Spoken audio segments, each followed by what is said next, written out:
These things will end up as like the base for one of these type of paintings. Oh, so do you start with this on the bottom? Usually. So not Awesome. always. So this is more recent where I just have paper collaged on top of this one, but there's no words in this one. There's no more text, but most of them historically I was working that way. I was like, oh, I like making these word drawings, and then it kind of makes whatever the head chatter is, it kind of takes it out of my brain and it turns it into something else entirely that I can like manipulate and control. It becomes shapes, and I flip it around so that it's like I'm no longer reading the things that are it becomes more like an object. And then I can do something interesting with it and make this kind of like world map thing that you can go in and out of, and I can kind of lose time and space by being in it. But this would have been from one of those. Oh, I see.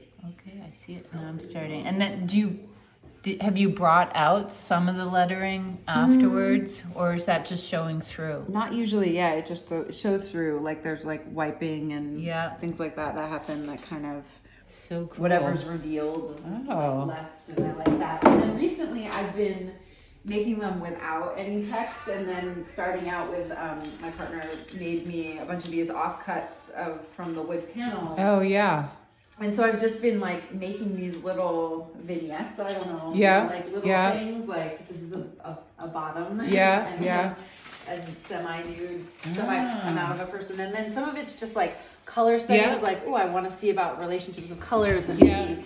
And then I made this one, and I was like, oh, these kind of like. So it's kind of like an ability to have like a modular, like maybe I'm trying to work it out. I don't know if there's what they're about yet. But like then I made this other color family, and then the words actually started coming into this one.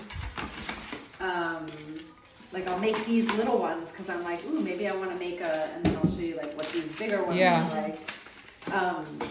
I'm like, maybe there's something there.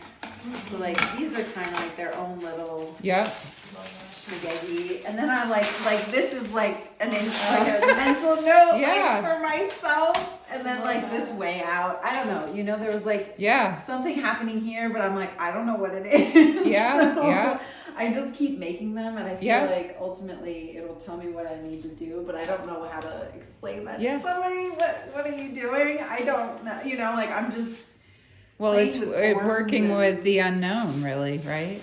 Yeah, for sure. You don't really know. The one thing I've learned about my art making is that I just have to do whatever I have to. Like I just have to keep doing, and then I figure out what it's about. So is it a type of trusting in yourself in the process that'll lead you in the direction you need to go? That's I like that perspective versus just feeling kind of like lost out there at sea until you see something that looks familiar. Right. Yeah, I do like the idea of having faith in it. I think the drive to just make is so strong that I will just keep doing it. But I don't have like an end destination in sight. It's really like maybe I'll know at the end of time. Or not. But every once in a while, like I'll be like, this makes sense. Like I don't know, whatever, like looking for a way out or something. And what I was playing, I was just playing like process style. Like, oh, do I like how this looks on wood, or like this is just barely primed, and like maybe I want to use this technique for something else. But also it feels like a useful something. Like there's a situation here, but it'll let me know, somewhere down the line. So that's how this all started. Let me know about these, and then another one. Oh, so these led to the collage paintings that I started doing. Like this one, and then Oh, that's awesome. So, and then like somewhere I also brought these. Oh, here they are.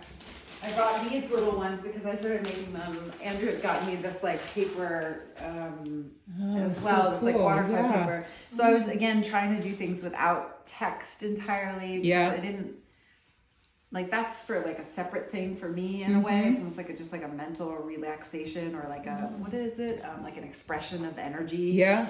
And then these were like, just, they became these little paintings that I wanted to make of these shapes and people and color studies. And I just, okay, I'm just going to point out that I intuitively love, I mean, you just are placing them on top of the words, and they look gorgeous. Oh, that's cool. Thank you for pointing and you that just out.